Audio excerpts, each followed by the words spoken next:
There was a beautiful sorceress who grew up in the love of the Pope.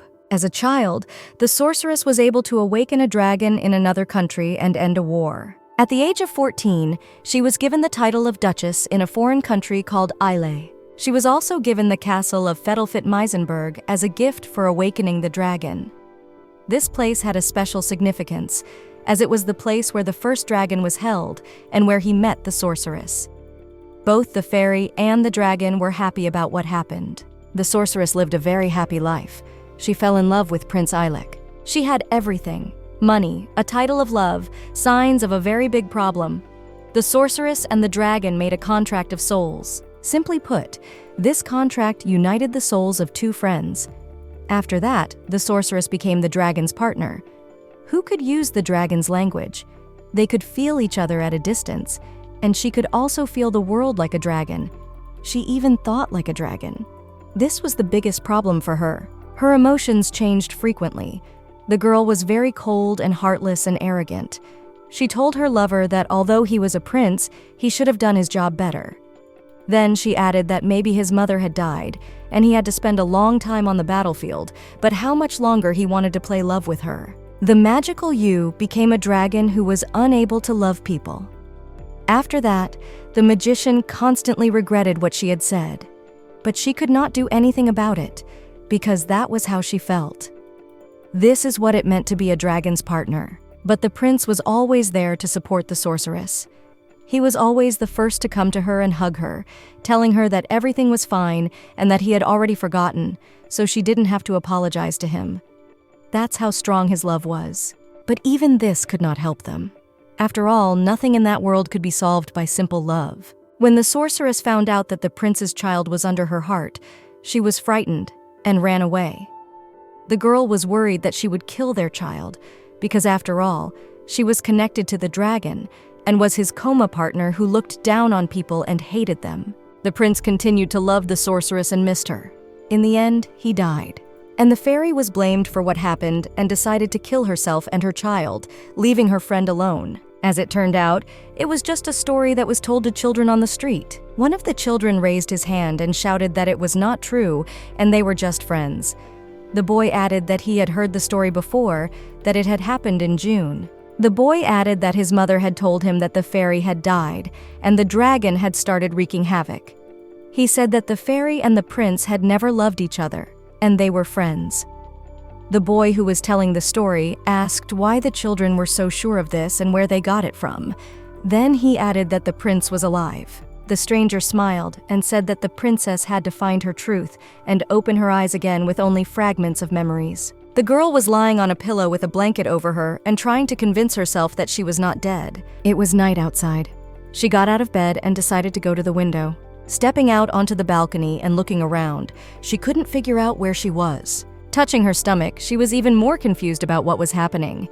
At that moment, it seemed to her that everything was just magic. With all her strength, she shouted out to Reugenkister and ordered him to come to her quickly and explain everything. The girl ran to the door and asked what had happened and where her child had gone. She did not understand why she had no magic. Sitting down on the bed, the girl gathered her thoughts. She could not believe that she was no longer pregnant. She didn't understand why her hair was so short and where she was. At that moment, a maid entered the room. She looked at the girl in surprise and asked what was wrong with her. Coming closer, the maid clarified whether the girl was screaming. Seeing the unknown person, the sorceress asked who she was and what she was doing there. The maid smiled and said her name was Ashley. The sorceress got up from the bed and began to shout at the girl in an indignant tone and asked her where her child was. What child was the woman talking about? At that moment, the girl grabbed a knife that was on the bedside table and pointed it at the maid and told her not to be stupid and answer her questions. Suddenly, the girl stepped away from the maid and looked at the mirror. Then she realized that she was not herself at all. Alec was a beautiful kingdom with fertile lands, chosen by Pope Diogrades as the fourth enemy of Granjuska. Its capital was the city of Skalstor. The second prince, Alec, loved his people very much and was very good with a bow and sword. He was a beautiful and wise man named Rodrigo Felix Argentes Cescalior, beloved Yvonne. A great sorceress, she was the child of the Pope and the partner of the only dragon, Alec. She was born in the Holy Land, but moved to Alec. At the age of 14, she was named Duchess, and at 17, she became engaged to the second prince, Yvonne Bridger, and her dragon, Roygen. In her 21st winter, she became pregnant. One day, lying in bed with her husband, she got up while he was sleeping and realized that 6 months were left. Then she realized that the child had to disappear. At that moment, Yvonne attacked the girl and looked up and asked her why she wanted to kill their child with her magic. The girl responded by asking why he had covered their child with his body. Then Yvonne realized that she had done it on purpose. The boy bowed his head and asked the girl not to do it. Being a partner of a dragon, she sometimes became one herself, a selfish and calculating dragon. Ivan kept shouting at her not to kill his child. She couldn't blame the dragon for everything, because it was her wish to kill her child. The more she rejected herself, the more she lost control and became the dragon. She felt like she was stuck in a swamp and sinking deeper and deeper. Many years had passed since dragons had lived in their country. The leaders realized that they had to keep it a secret, that someone had tried to kill them while they were still in their eggs. One of those present said that the dragon and his mate had to be listed among the nobility. They thought they needed to close the country and shouted about it. No one was supposed to know all the details. The citizens decided to make sure the girl never left. The girl touched Yvonne and said that he had said he didn't want to do it yet. With his head bowed, the boy replied to Komar that it was all a bit of a rush. The main thing for them was that they could help people. Then he added that they just had to be patient for a few months. The girl didn't understand how she hadn't gone crazy and why she was back there again. She was only concerned about why it was happening to her. She believed that if it hadn't been for the baby, everything would have been different.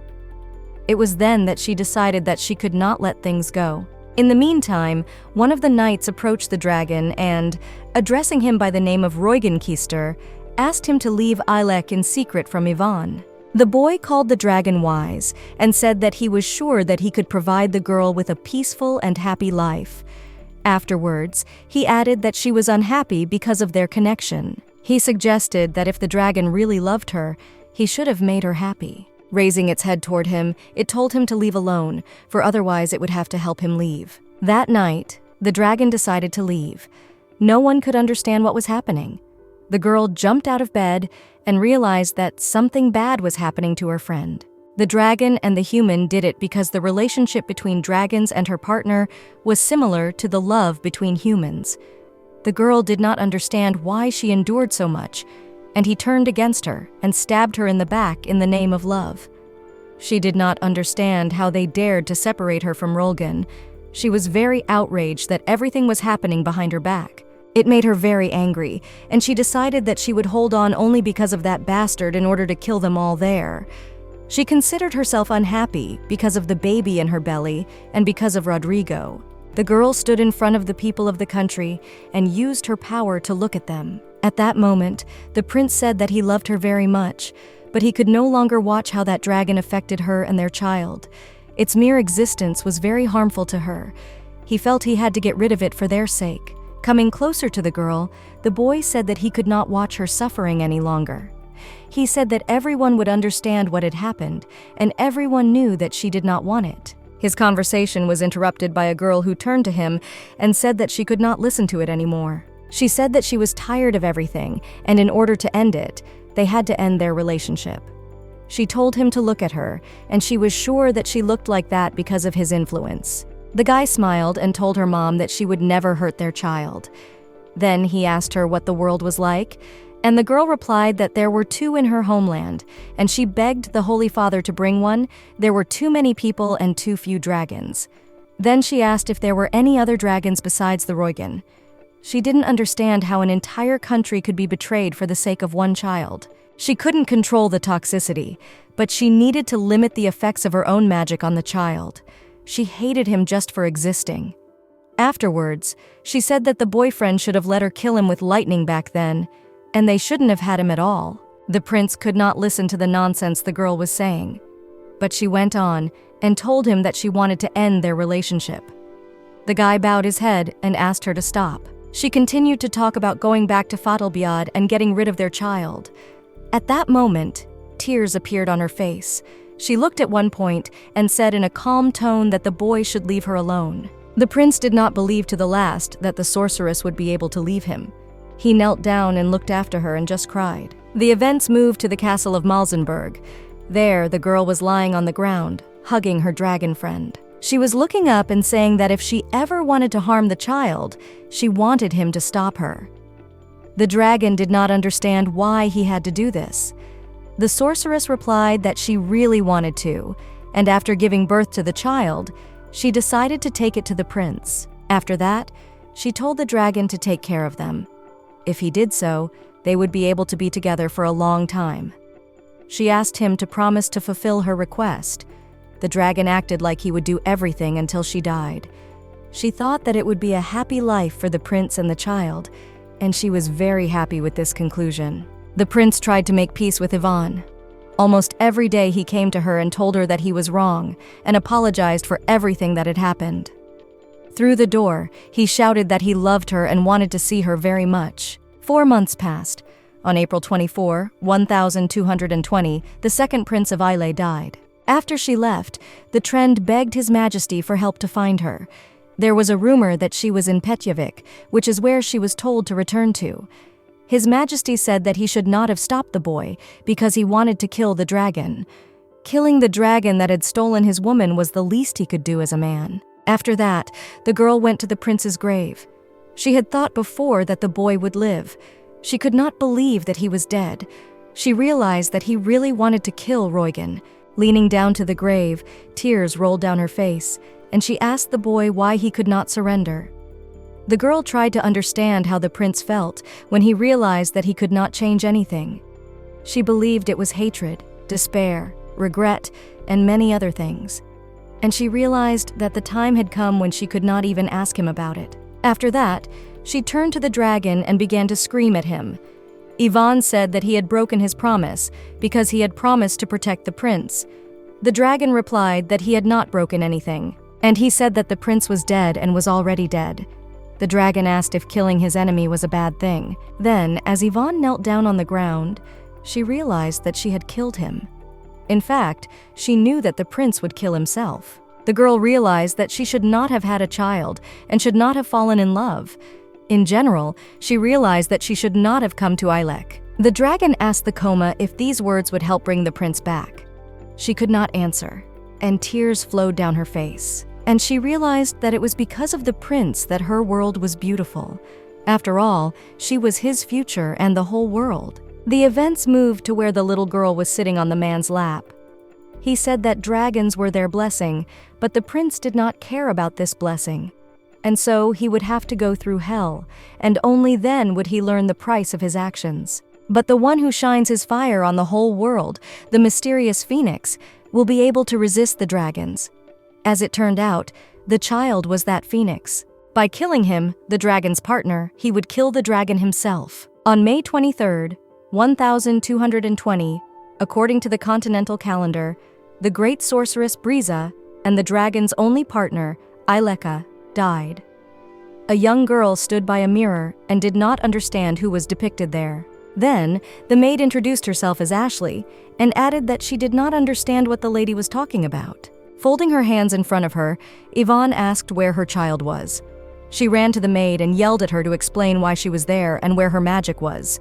The maid laughed and said that the lady had made her laugh. Then she added a comma and said that it was the girl's room, and she had lived there since birth. And about magic, she always said that she would not have had to live in the Kallinger family. If she had been born a wizard, no one would have ever hurt her. Hearing the family name, the girl remembered that in the north of Ilek, there was a city called Morea with a large lake. It was a good place where trade, fishing, and tourism developed. The place was known for its safety and stability, but one gentleman's family stood out from the rest, and this family was named Kallinger. The family was the best in martial arts in Ilek, whose power was inherited. But because of the large amount of power, there were problems with my mother. That is, she could not feel magic in that body. The heir to the family was the eldest son, Leroy Kallinger. He was 26 years old. At that moment, he felt what it meant to be human. The boy was standing by the window and looking out of it. He said that someone started asking stupid questions again after that. He was asked if he thought there were many people who came to see the snow in June. he added that maybe not all of those who looked like people were. He missed that he suddenly looked like a human, but in fact only pretended to be one. Lyraeus considered his interlocutor to be a good person who often thought about strange things, that's all. He also added that he was sometimes irritable. His interlocutor was Chamberlain Duchel. He was responsible for the accounting and housekeeping at the castle. The boy asked if the gentleman would return soon. Leroy hoped that it would happen very soon, because after all, his father had long since run away. Chamberlain smiled and said that before he left, he had ordered me to take care of Leroy's upbringing. Afterwards, he added that the boy needed to start a family of his own. He replied that it was not funny at all. In June, 3 months ago, there was a snow incident. In May, the dragon Roygan began to behave very strangely, and snow began to fall from the sky. Some other towns were affected, and the dragon disappeared. He also attacked dragons from other countries for no reason. This almost led to a war between the countries. There were rumors that the dragon started wreaking havoc because of the death of his partner. No one could find out the cause of her death, but her body was never found. The Malsenburg Castle, where the dragon was last seen, also disappeared. It was for this reason that Leroy's father went to help the neighboring provinces and left all the work to him. Leroy didn't even have time to study. He thought he would soon go to bed. At that moment, a maid knocked on the door and addressed the boy.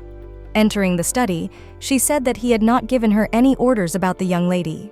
Chamberlain interrupted the conversation and asked if she was playing a joke on everyone again. The girl told the coma that the lady screamed early in the morning, waking everyone up.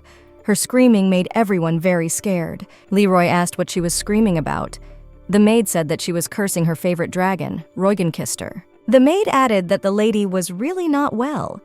She said that the princess had been out of sorts before, but now it was really bad. Ashley asked her to take care of the lady because it seemed to her that the girl needed help, because she even refused to eat. Leroy could not understand whether she was crazy or just pretending.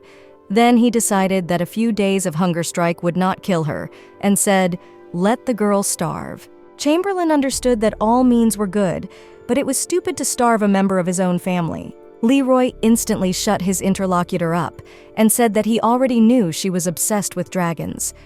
And it was better than being a crazy person obsessed with magic. She had been obsessed with them for 3 years. Chamberlain thought she should have just accepted it.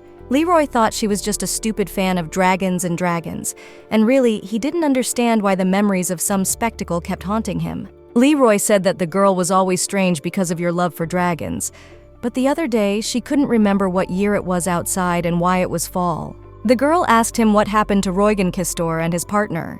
Leroy noticed that she was not the same as usual. After thinking for a few minutes, he concluded that they already had a lot on their plate and that she would soon be too tired to eat and would give up. Then, Chamberlain suggested that the girl was doing it on purpose to avoid marrying Mr. Edmund. In that case, she was succeeding, because if the wedding was cancelled at the initiative of the groom's family, Leroy would definitely not be angry with her. Ashley missed that this was quite likely and that the lady had a rather difficult temper. Leroy decided that the girl would get over it and calm down. Food was brought to the girl's room, but she didn't even get out of bed to eat. Then the maid asked if the lady was sure not to eat. The maid was thinking about the topic of the coma rumors that the girl was possessed. She looked at her and realized that indeed, she was a different person. When she left the room, the maid told Comey that if the lady got hungry, Comey should call her. But the girl was lying on the bed and could not understand why she was in the Callinger family. She remembered the prince telling her that he had a fight with the graphic artist Callinger. He reassured her and said that it was nothing serious. Afterwards, he added that he had never liked the Callingers. The girl didn't understand what was happening and why she was in a body without magic, and she had never done anything else in her life except magic. And she could understand why she was going through all these trials. When she got out of bed, she saw Ashley, the maid, enter the room. The girl told her not to be upset lying alone in the room. She suggested that she take a walk because it was very beautiful in the garden that day. She tried to get Yvonne up and took her hand, but she didn't like it and said she didn't need to worry. Ashley leaned over to the lady and said she looked very sad. The maid was very worried about her, and if she didn't want to tell her what was wrong, she decided to go for a walk together.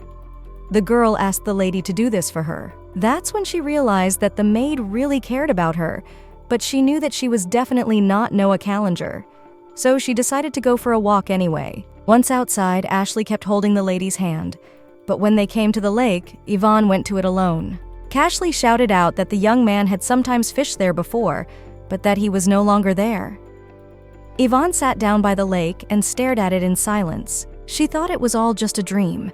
She had never heard of magic being capable of such things. At that moment, she saw Mr. Chamberlain, who also came out to get some fresh air. At that moment, Ivan remembered the sea sirens and shouted about it. Ashley asked if she was able to remember anything. She hadn't been able to get close to anyone before because of her poor memory, but for some reason, everyone there was very friendly to her. Ashley asked if she remembered Chamberlain. He had a special flute. When he played it, the sirens always came there. Then Ashley asked if Noah remembered anything. She got up and left. She walked over to one of the figures. It was an Aramo shield, one of the ancient artifacts. She couldn't understand why it was just hanging there. Ashley said she thought the young owner had taken it 2 months ago when the war almost broke out. This answer shocked Noah. Ashley went on to say that before the dragon disappeared, many people thought a dragon war would start. The girl did not understand what this meant. Then the maid said that there was an incident with Snow in June. She realized that Roygan really loved her, but her death was nothing special to him.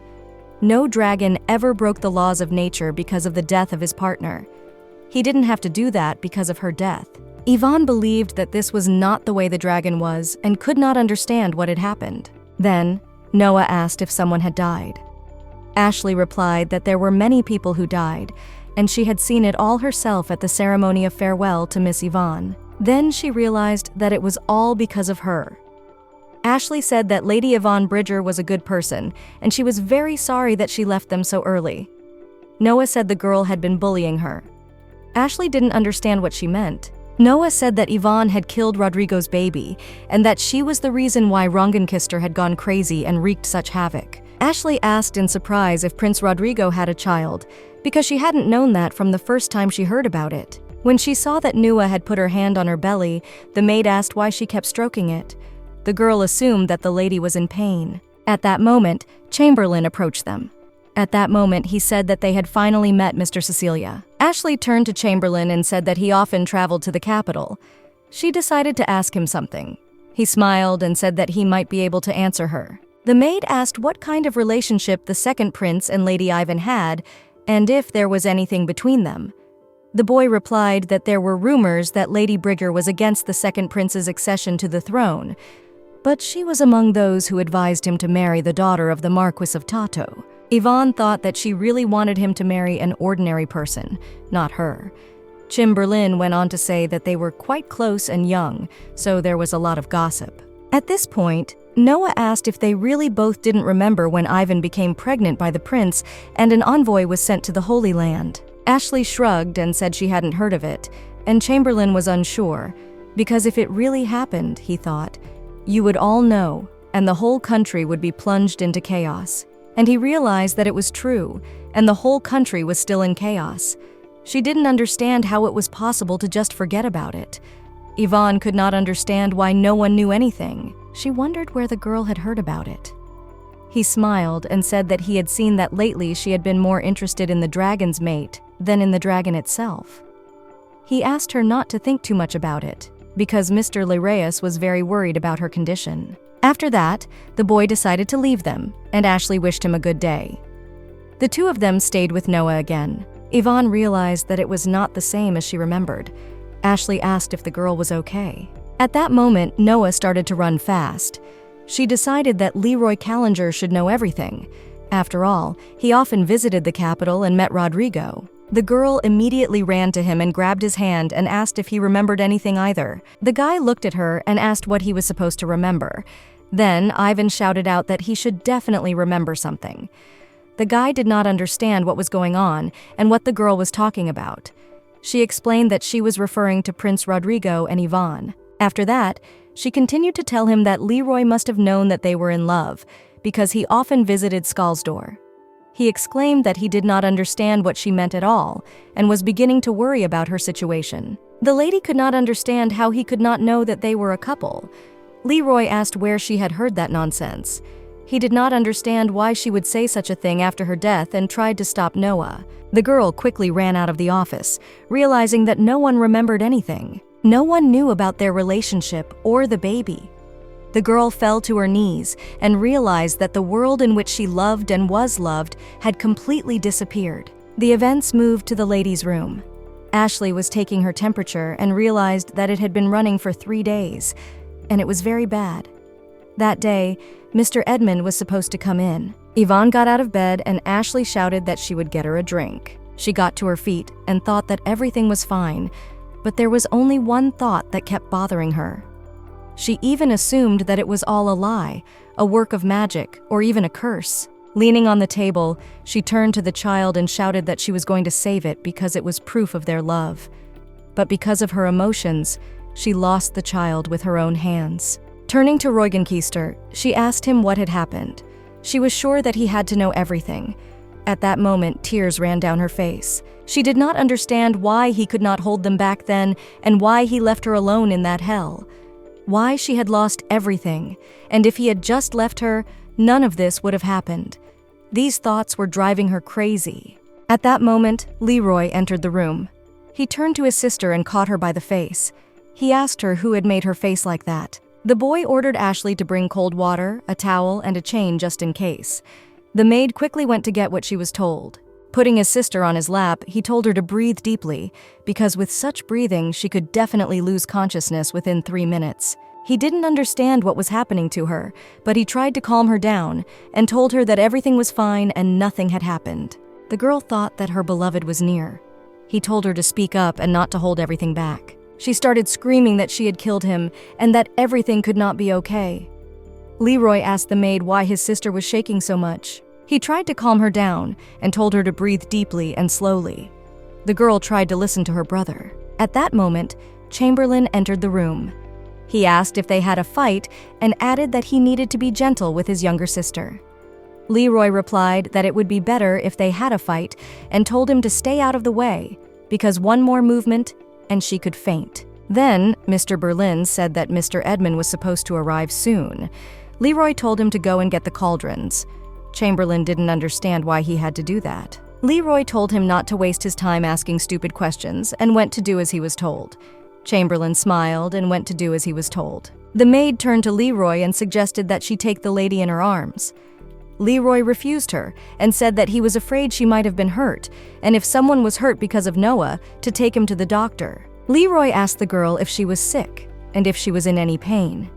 When she regained consciousness, he told her to calm down and come with him because Mr. Edmund had already arrived.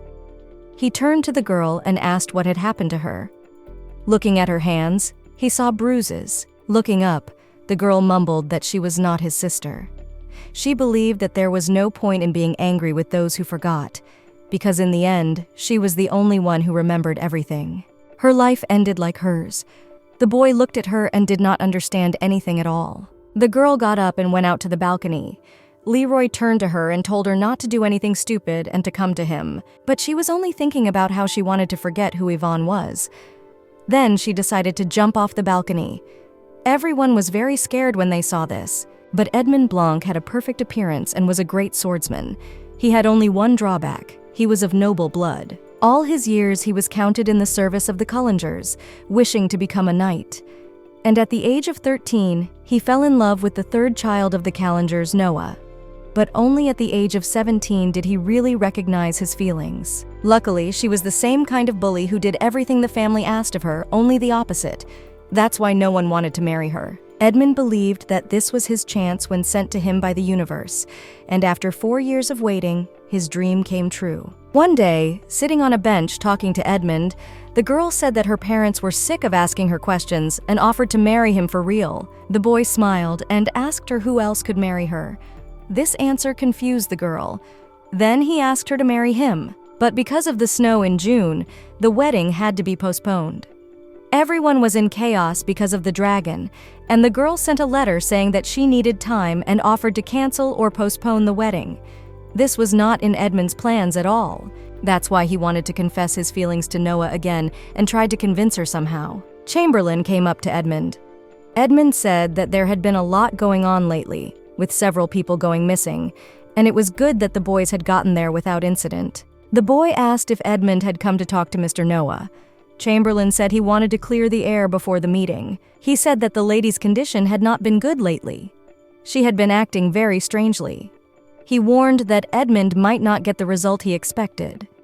The boy smiled and said that Noah had always been strange and that it was not new to him. Chamberlain suggested that they would need the help of the boy who had come with Edmund because he had healing magic. He replied that he had only a basic level of knowledge, but the man missed that this would be enough. Suddenly, as they were walking through the yard, they heard a noise and saw Mr. Leroy's aura fly out of the window. The boys quickly rushed into the house.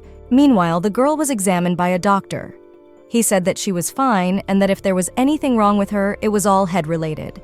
Then Ashley told him to examine her properly.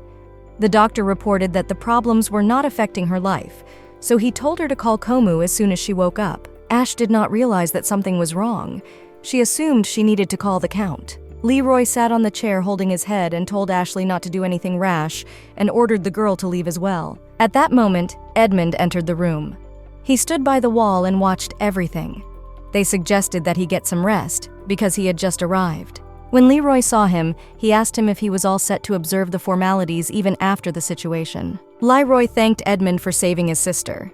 The man replied that he wanted to hear nothing at all. He thought he should have known more about the situation because he was Noah's fiancé after all. Edmund told him that if it hadn't been for the Khazari, Noah would have been dead. It was all thanks to the man who fell unconscious. The man said that he could still feel Noah in his arms when he caught her. He shouted out, however, what had happened. The boy was angry that he had to ask him several times. Leroy said that the boy had already heard everything, but Edmund could not believe that she had just fallen by herself. He wondered what might have happened if he hadn't been there, or if the Khazara hadn't been there. Edmund suggested that the girl might have had a quarrel with Sir Leroy, but that she had fallen by herself. Leroy added that it was not the work of a wizard. He said that Edmund should ask the Cossacks to heal the girl with magic. Edmund was very outraged by this question and thought that Leroy was joking with them, but his brother was just worried about his sister very much and suggested this. Edmund could not understand anything at all because Leroy said that the girl had fallen while she was with him. This made Leroy very angry and he almost hit Edmund, no matter how many times he asked. At that moment, Edmund said he was sure that if Sir Sherrier had been there, he would not have allowed it to happen. Leroy told him to find where he was hiding and complain to him. It was a family custom for the Carlingers to respect each other. This was because even if they were close, as soon as a quarrel started, it would escalate into violence, and innocent people would get involved, and it would turn into a big incident. As her family, her brother saw several sides of her. The last time he saw Noah cry was when her mother died, but those eyes had been full of tears for years. He had seen them during the war. Those eyes were like a person who had lost someone. This is something his sister could not feel. When she was falling from the track, although it was an unsuccessful attempt, he tried to save her by covering her with an aura. But he came to the conclusion that it was not an accident. It was a suicide attempt. Edmund was shocked by what he heard. He could not understand why she wanted to do this. No one knew the reason. Leroy shouted out, however, that Edmund should not even think about calling off the marriage because they did not know why she was behaving like this. But all he could think about at that moment was the question of her marriage. Edmund said he would have taken it as a joke if it wasn't beyond the pale, but it was just a squeeze. Leroy said if he didn't want to get married, then calling it off was the right choice. Edmund replied that he never said he didn't want to, he just asked to postpone it. Suddenly, the boys saw that Nua began to come too. Edmund quickly rushed to the girl asking her how she was feeling. Noah started mumbling under her breath, and Edmund could not understand anything, so he leaned closer to her. The events moved back 4 years. It was night outside. At that time, Yvonne was 18 years old. Then, she found a very interesting place and did not even know about it before. The girl was wondering who made the altar. Yvonne came closer and sat down by the tree. She watched everything and was just fascinated by the beauty. She assumed that it would have been very nice Coma if Jay was also there with her. But unfortunately, she couldn't do anything as he was busy with work. Then she decided that she could come with him some other time. At that moment, A guy came up to her and saw that she had fallen asleep near a tree. He covered her with a blanket and wondered what to do about her habit of sleeping anywhere. He hugged her and told her that the sun would rise soon. The guy tried to find out how long she was going to be sleepy, and she asked him how he found her. The boy replied that the tree she was sitting under was glowing. Her magic was enchanting everything he saw. It was miraculous, and he had never experienced it before. Afterwards, he told her that if she was exhausted next time, to go to bed first, because he was worried that she might faint. Yvonne replied that she was awake. But since Jay was right next to her, she assumed that she might have fallen asleep. The boyfriend replied that the dreams were intruders when she opened and closed her eyes. The guy thought that she made him feel like a normal person with just one kiss. Then he suggested to you that that was why she was the best choice. Afterwards, he added that Evo was a dream for him, from the moment she gave him permission and from the moment she said she loved him. Smiling, he added to whom he had always lived in a dream. Jay said he thought about how wonderful it would be if that snow just disappeared that very moment, and it was just the two of them, and they spent the rest of their lives there. Jay said that he was still with her taste, and even in that moment. Edmund leaned toward Noah and asked if she recognized him. She wanted to keep looking for those blue eyes, realizing that her dream was over. This made her cover her face with her hands. Edmund sat down at the girl's bedside and called her by name and asked her why she cried so much and who she talked to while she slept. The girl answered that she could not live because she suffered so much. She asked me why the boy did not let her die. Edmund could not understand what the problem was and what he had done wrong. He asked Leroy to help her because he was her brother. Edmund realized that Nu had been living like that ever since. The reason he said he didn't know, and no matter how many times he asked, he couldn't get an answer. For a moment, the guy thought that she liked him after all. That would have been very nice, but also very sad that it could never happen. Obviously, he realized that he had lost all hope. He sat down next to her on the bed and asked her what was wrong with her. The guy tried to calm her down and told her not to cry. He would like her to cry only because she was very happy to see him. Then he asked her what the names were that she had mentioned in her dream. It was the first time he had heard her mention them. Leroy told him to contact the clinic and tell them that Noah was awake. Hugging the girl's hand, Edmund said that he would not go anywhere and would stay with Noah. Leroy shouted at Edmund to do as he was told. As Leroy was leaving the room, he told him to watch Noah closely and to keep an eye on her. Edmund smiled at the girl and asked her how long she had been crying. The boy said that he was very surprised by this. He asked if she had forgotten him. When he took her hand, he had a very strange feeling. He thought it was not Noah. He asked if the girl was really sick. Noah replied that she was very exhausted and asked him to leave her alone. Then, Edmund asked if the girl remembered the Patricia song. The girl turned her back on him and told him to order and asked him to leave. He said he would only leave if she answered him. Noah said she didn't know the song. Edmund said that she was not Noah. At that moment, the girl turned to the boy and looked at him with a surprised look. Edmund asked who she was. After that conversation with the girl, Edmund quickly ran out of the room. He ran to the room where Kazari was lying. He grabbed him by the chest and shouted at him to get up. The boy opened his eyes and asked what was happening. Edmund said that there was danger. Kazari got very angry and yelled at him to get off him before he turned his ass into a frog. Kazari got up and asked if Noah had gone to heaven. Edmund called the boy a crazy asshole. The wizard asked why he was so serious. Then Edmund asked if the wizard could tell the difference between people and magic. He replied that magic did not work like that, and he needed to be able to draw it in his mind. Edmund asked if he could tell if there was magic. The wizard replied that he could see the person's magical flow and whether there were any residual effects from the mixing. The wizard asked who he wanted to test. Edmund replied that he wanted to test Noah. The wizard believed that the boy was poor because he was the victim of his girlfriend's refusal to commit suicide before discussing marriage. And he wanted it because of his unrequited love for Miss Noah. The boy looked at Edmund and did not understand what he wanted from him. Scratching the back of his head, he turned to the boy and said that he thought he heard him because Chamberlain was dragging him by the head. He asked again if he thought Miss Noah was bewitched. Edmund looked at the boy and said that the girl didn't look like herself, and he wanted to check it out.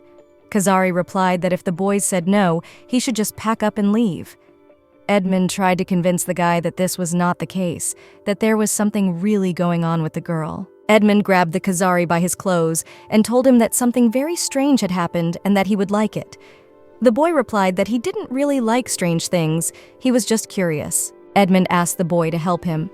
Khazari smiled and said that he would only help if Edmund said that the bald chamberlain was annoying. Edmund said what the boy asked. Then, the boy insisted that Edmund say that he would like the chamberlain to be bald. Edmund could not understand why the boy would say that. Meanwhile, Leroy sat in his study and wrote something on paper. He wrote that while threatening the maid with a candlestick, she asked him many times where she was. She asked where Ivan was at that moment. She was wandering around in her own house and making a lot of noise. At that moment, someone knocked on the door and addressed the young gentleman and said that there was something he had to see at that moment. This alarmed the young man. Chamberlain entered the room and said that he had been looking for Leroy for a very long time. It turned out that he had left a note for Lady Noah, but he thought the boy should see it as well. Holding out his hand, Leroy saw a note in the shape of a wedding ring on Chamberlain's finger. Leroy asked why the note was in this form, but Chamberlain could not answer. Leroy read the note and realized that she was a fan of the dragon and the capital. Chamberlain replied that it was customary for academy professors to be called experts. Leroy asked what Chamberlain was referring to. Laszlo Pertner's dragon was in Alec. It was not surprising that Noah had been contacted, as she had been interested in dragons for several years. Chamberlain was surprised by this answer. He did not expect Leroy to actually allow the dragon to enter. Leroy replied that it would not be easy, but it was a matter for His Majesty to decide. He then added that the dragons really made things difficult. At the time, Alec was filled with anxiety and dying of fear of dragons. This was quite normal, as it had only been a few months since Roikinkistro had caused chaos. Leroy said that the fact that the dragon had found a mate and that those who had fought Roikinkistro were coming to visit for the sake of provocation. Chamberlain smiled and said that it would be great fun if they came. Leroy looked at the boy with a surprised look and asked if he wanted the dragon to come. Chamberlain replied that they were going to pass through that place anyway. The boy suggested that Noah would really like it if she saw it with the dragon. Leroy looked at the boy and was unsure that this was all for Noah. At that moment, he assumed that it was Chamberlain who wanted to see the dragon. The boy smiled and replied that he liked everything peaceful. Leroy leaned on his hand and told him not to say anything unhelpful. Then he added that he did not know what the steadfast Laszlos were thinking, but he ordered that Chamberlain be on the alert, because they didn't know if the dragon would return just because Roikinkistro had raised its wings. Afterwards, Leroy asked what to do with the remaining budget. Chamberlain smiled and said that it was gone. Then the guy said he should go and make it because it was his job. Chamberlain told Leroy to give him clear instructions and asked if the boy wanted to raise funds to prepare for war. Leroy replied that they had to be prepared for all circumstances, because if they had to abandon the dragon and his partner, it could be used as an excuse. After that, Leroy added that although they should beware of the vassals of the holy people who were there to do their job. After all, they never knew what could happen. I asked if Leroy was going to stand in the party. Leroy replied that it would not be his decision, but they had to be prepared for their father to make the decision. Chamberlain smiled and said that as expected he had a good intuition whether it was conflicts or fights.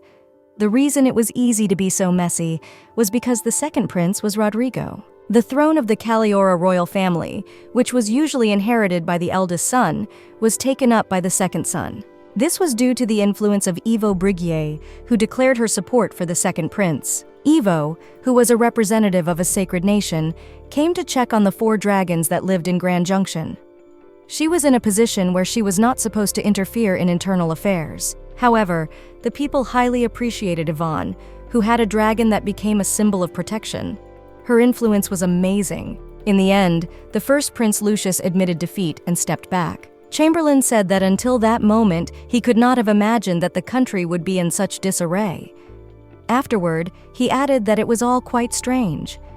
The boy asked why the dragon's partner was stubbornly clinging to the second prince, despite the views of the holy people. Leroy asked the boy if he thought it was strange. He hadn't thought much of it before because there was so much going on, but he had learned that dragons weren't usually like that. Leroy asked if Chamberlain meant to hurt people. He replied that even though dragons and their mates were special, They didn't feel anxious just because their mate died. 200 years ago, a similar situation occurred. His Majesty Seviutus II, who was the partner of the great Juska the dragon, was killed during an attempted invasion of Alec. At the moment when the reckless king died, the dragon tore everything apart and fell asleep in the same place. Chamberlain said that he was in a state of slumber in Ilek. He thought it was in Sarathad. Leroy replied that he did not necessarily need to know. Chamberlain said that in any case, he was trying to say that the case of the June snow was something special. Leroy asked if the guy had any explanation for it. Chamberlain had no idea how to explain it. Then Leroy told him to put aside his plot and start doing his job. Stubbing out his cigarette, he said that all their problems led to the fact that they were too dependent on the dragon. Chamberlain clarified that strictly speaking, they were addicted to a part of the dragon. He then added that dragons did not participate in politics, although this had to be looked at as an exception, and because the dragon without its partner was seeking the second prince. Leroy realized that while Berlin criticized people a lot, when it came to things that were not human, he tolerated them. Chamberlain said that he had a prejudiced hatred of people to come up with and make decisions. He meant that they didn't take things into account when they passed judgment.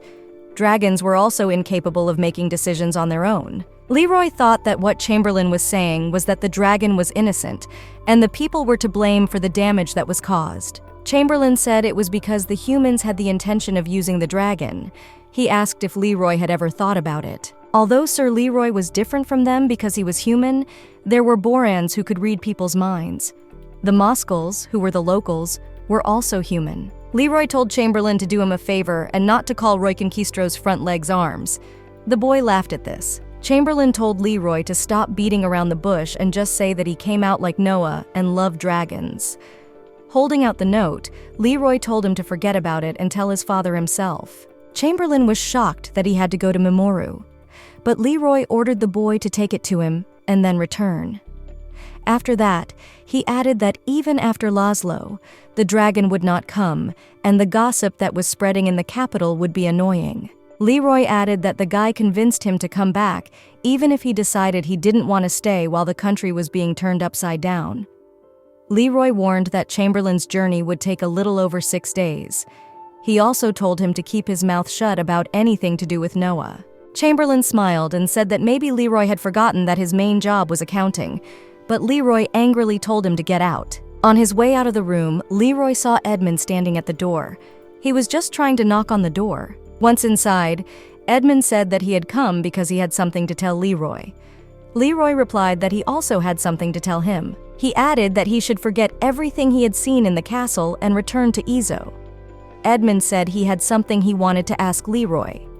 He decided to clarify why Noah was so strange. Leroy didn't understand why the boy was asking him this. Then Edmund asked if there was a girl who looked like Noah. Leroy did not understand what the boy was talking about. Then Edmund said that the girl was not Noah. Kazarin said that he hadn't seen any tampering with her body, but he hadn't seen her bewitched either. The girl did not look like herself. At the time, he thought that something had come over her and that she had been depressed lately. Not only he saw it, everyone saw it. Edmund had never heard the name Rodrigo or Jay. Edmund said that Mr. Patricia had changed the song. Leroy replied that it was impossible for a gecko to sing. It was more absurd than Noah being someone else. Edmund said that what was absurd was what Noah said. He said that before Leroy came, he asked her if she was herself. As soon as he asked this question, the girl did not answer. At that moment, her eyes were not the same. Leroy asked if it was a spell. Could the sorcerer verify it? Edmund said that he had ordered him to check the girl. Then Leroy said that the sorcerer was just a regular magician and didn't need to be so sure. There was no other explanation but magic. Edmund asked if Sir Leroy also thought so and if he believed what he had told him.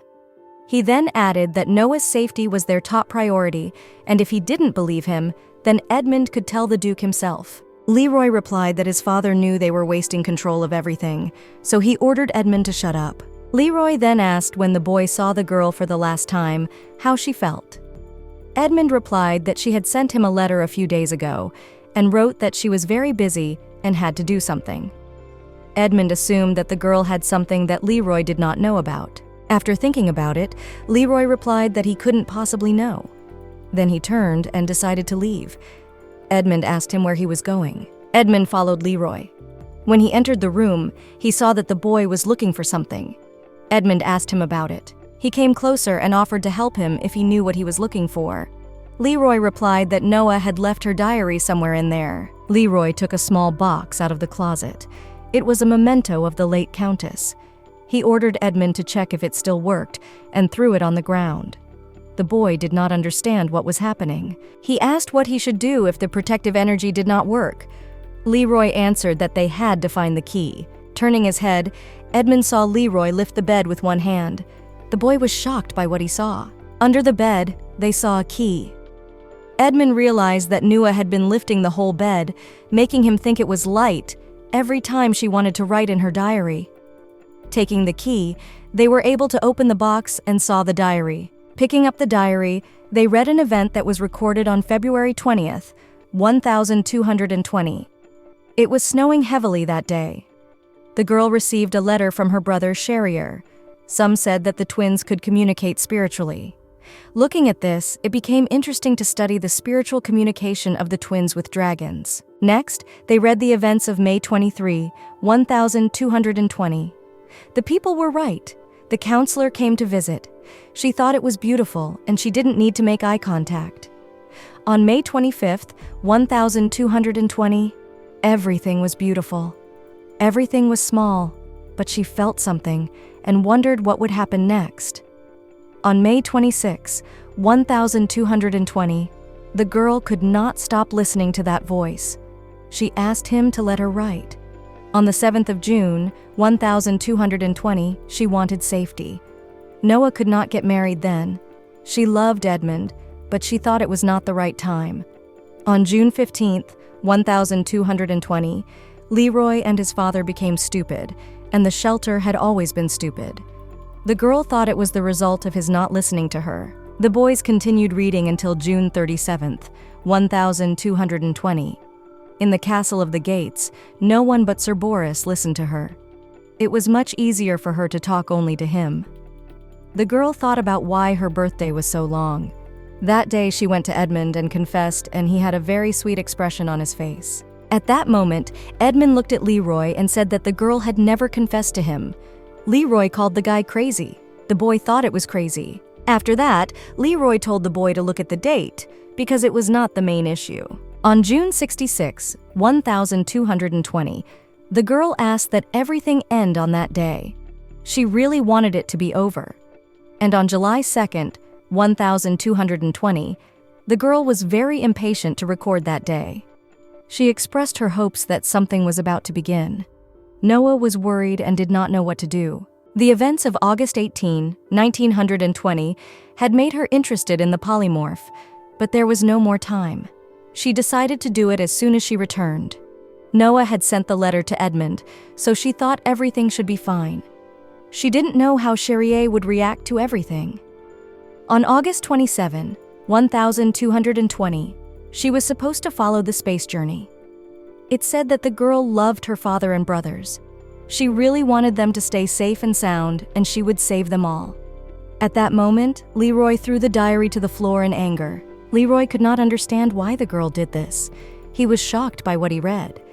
Edmund sat down on the floor and asked what it was. Meanwhile, Yvonne was lying on the bed and thinking about the fact that Roygan had left her, even though she still had the same soul. And she also still had the dragon's tongue with her, but she didn't want to use it. At that moment, Leroy and Edmund entered the room. They looked at the girl silently, and she realized that they were asking for an answer. Leroy sat down on a chair and said that he wanted to ask the girl 3 things. He asked her the name of the magician who had cast the spell for the diary chest. Noah replied that she did not know. Then Leroy asked the next question. He asked if the girl remembered what happened to the pig he had given her for her 15th birthday. The girl replied that she did not remember anything. Enraged, Leroy replied that of course the girl could not remember that he had eaten it, and that she had chased him with a sword, trying to cut him to pieces. At that moment, he got up from his chair and ordered her to get her sword. Noah replied that she didn't know how to do it, and didn't remember anything at all. Then Leroy ordered Edmund to take off her clothes. He said it would be better if her fiancé did it. The girl was shocked by what she heard. Edmund asked Leroy why he needed to do this. Noah replied that there was no way to check if she was his sister. Leroy replied that the girl was not his sister because she had told him that earlier, and it was true. Edmund asked why he hadn't told him earlier. Leroy replied that he thought he had heard it. Then Noah said that she didn't understand what was happening. At this point, Leroy approached the girl and put his hand on her head and told her to take off her clothes immediately, otherwise he would do it himself. After that, he used force to undress the girl. It was very humiliating for her because she was powerless. She asked what she had done to deserve this. At that moment, looking at the girl, Leroy replied that her body belonged to Noah. He could not understand how she was not her. The boy asked how she had copied all her scars. At this point, Edmund covered his eyes with his hands. Throwing a blanket over the girl, he asked where Noah was. But the girl did not know what to answer him, because she did not know anything about it. Then, enraged, Leroy caught the girl by the neck and began to interrogate her about where his sister was and what she had done with her. The girl replied that she had never met Noah before. She, more than anyone else, wanted to know what had happened. Leroy told her to tell him everything she knew because it would make her life easier. At that moment, Edmund interrupted the conversation. He told them to stop fighting immediately, and Leroy let the girl go. Leroy shouted at him to stay out of it. Edmund tried to stop it and asked why he attacked the girl without even talking to her. Leroy shouted that the woman had taken Noah hostage. Edmund said that the body was Noah's, so he ordered Leroy to stop treating the girl like that. Leroy said that the Callengers did not die that easily. He told Edmund to stop making a big deal out of it. The boy suggested that he listen to the girl first. At that moment, Leroy hit the boy and said that he did not understand well, as he was fooled by Noah's face. Leroy continued to interrogate the girl and asked her what her intentions were and why she tried to kill herself. He was interested in whether it was an attempt on Noah's life and what kind of spell she was talking about. At that point, Yvonne replied that she was mistaken and that Leroy was not a troubled person at all. After that, he said that if she was really Noah, she would die easily, because there was even less reason for that. At that moment, Leroy threw the girl to the floor. At that moment, Leroy was very angry. He asked the girl if her senses were still intact. It seemed to him then that her power was still present. Edmund then shouted for him to stop and quickly ran over to the girl. At that moment, Leroy turned to him and kicked him. The force of the kick sent Edmund flying against the wall and falling to the ground. Noah said that she was not going to take the girl's body hostage, but she had one question. The girl asked if the boyfriend had a bad relationship with that body. Leroy replied that the body belonged to the Callengers. He asked why he should have been easy to talk to her, because she had taken over the body of a Callenger, which was a weapon in itself. Then, he added that the fight on the swords of Morelos was with their brothers and sisters. He grabbed the sword and pushed it into the ground. The guy was sure that the girl had done her homework before the coma took over that body. Callenger could regenerate torn tendons. Regardless of the depth of the wound, it would heal within 10 days. He raised the sword above his head and decided to ask the girl 3 questions. Swinging the sword at the girl, he asked her who she was, what her intentions were, and where Noah Callenger was. The girl could not understand what she had done to deserve such torment. She had never been treated like this and never had a sharp sword held in front of her face. She thought she was just very exhausted and just wanted to rest. Leroy continued to interrogate the girl and asked her name. The girl looked at him silently. The guy called her a criminal who kept silent and thus recognized herself as such. He told her to cooperate with him, otherwise she would wish she hadn't been born. The heroine smiled and asked what could happen if she died. Leroy explained that first, he would not kill Noah's body, and secondly, he would not let her die, even if she wanted to. Third, he would revive her so that she would not die before him. Yvonne realized that the boy was thinking like a half-dragon. If she had never seen Morella in the palace, she would have mistaken him for a half-dragon. The boy asked her again what the girl's name was. She replied that it made no difference what her name was. Leroy said that since the girl was in Noah's body, Noah could be in her body. At the same time, the guy was holding the sword on her. Yvonne replied that there was no need to check this, and Noah was not in her body. She said she was already dead. She had been told about it months ago, and her body was probably already rotting. Leroy looked at the girl and said she was a ghost. At that moment, Edmund approached Leroy and put his sword to his neck. He told him to take the sword away from Noah's neck. Leroy turned his head to the boy and said that his sword was terrible. He added that it was Edmund who came to him and claimed that it was not Noah. At that point, Edmund said that Leroy was sure and said that it was her body. Leroy told him to put the sword away. Edmund replied that he wanted Leroy to put the sword down first and calm down. He asked him to pull himself together. He tried to smooth things over somehow. Leroy turned his head to him and said that in that case they should sit down together and discuss where their Noah could be. Edmund stood in front of the girl and said that Leroy could at least try to do that. He wanted him to calm down and they could discuss everything to the end. Leroy replied that he should look at the girl's face. He thought she wouldn't have cared. The girl knew that the situation was very serious. She knew that the Callengers were cold even to each other and would fight each other without hesitation.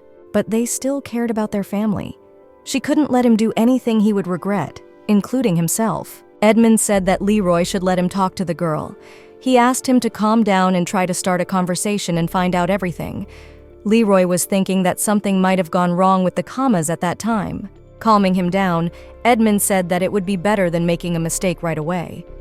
He asked the boy to let him look into it. When Edmund turned his head to the girl, he realized that Leroy had indeed hit her in the chest. Then, Leroy said that Chamberlain had gone to visit his father, and he gave them 5 days until he returned. After that, he ordered Edmund to take the girl to a building where he would not see her. After that, he said that if Edmund scratched his sister's face even a little bit, he would drive every nail into his body until he could only crawl. After Leroy left and they were left alone, she said that she didn't mean to cause Edmund any trouble, but it happened anyway. Edmund realized that he could not be angry with the girl. He asked if Noah was inside her. Yvonne didn't know what to say because she didn't know the answer to that question. The boy asked if it was really just Noah's body. This was much worse than her leaving him. The boy bent down to the girl and asked if Noah had left a message. At that moment, the servants entered the room. No one could understand what was happening there. The girl was asked if she was okay. Edmund turned to a boy named Milo and said that Noah and Sir Leroy had had a fight. He said that everyone knew what the callers were really like. Fistfights were commonplace when it came to them. Edmund told them to treat the girl's wound and said that Sir Leroy wanted to put her in the annex. Meanwhile, Chamberlain had been away for 2 days. Riding his horse through the territory, Sir Fox had accompanied him because of the sudden increase in bandits and enemies since the dragon had caused such disorder, and he was grateful for it. He also heard that there was a case of a missing person in the area. Then his escort asked why Chamberlain was visiting the Count. The man replied that he had something to give him. The man had a drink and told them to hurry up. After walking a long distance, Chamberlain asked how far they had to go and if they were lost. At that moment, someone ordered them to stop. The man threw a flask into the boy's hands, and he realized that it was the bottle he had thrown away that day. At that moment, the man said that the time for jokes was over. He pulled a knife out of his pocket. Chamberlain asked why they were going in circles and how that was possible. Then the man asked if the boy had ever heard of magicians who could reconstruct space. He said that this happened when the concentration of magical powers intertwined with each other. Perhaps this was the reason for the recent disappearances. It was like an unfinished version of how the dragon created leaps in space. Chamberlain noticed that it took a mountain of magical power to do that.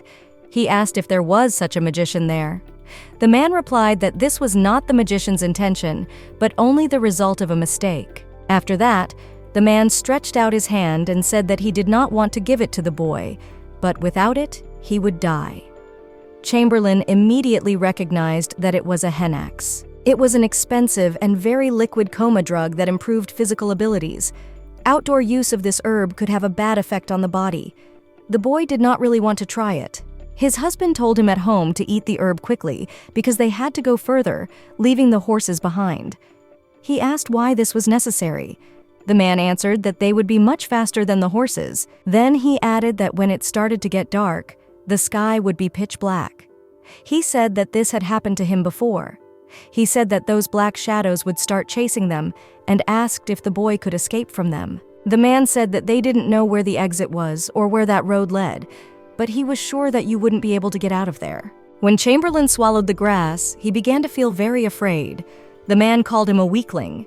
He decided to carry him until he came to his senses. Knowledge of the dragon language was rare. People who could understand it had already found the meaning of life. After all, it was a real miracle that a dragon was a perfect creature from the very beginning, ready to share its fate with a human being. But no one ever knew where these wonderful creatures came from. Even the dragon Roigenkistro did not know. Ivan asked the dragon what his first memories were, because he must have had parents. He replied that he did not remember anything. When the girl asked if they were born on Earth, he also did not know what to say. He did not understand why she was asking. Ivan replied that she was just curious.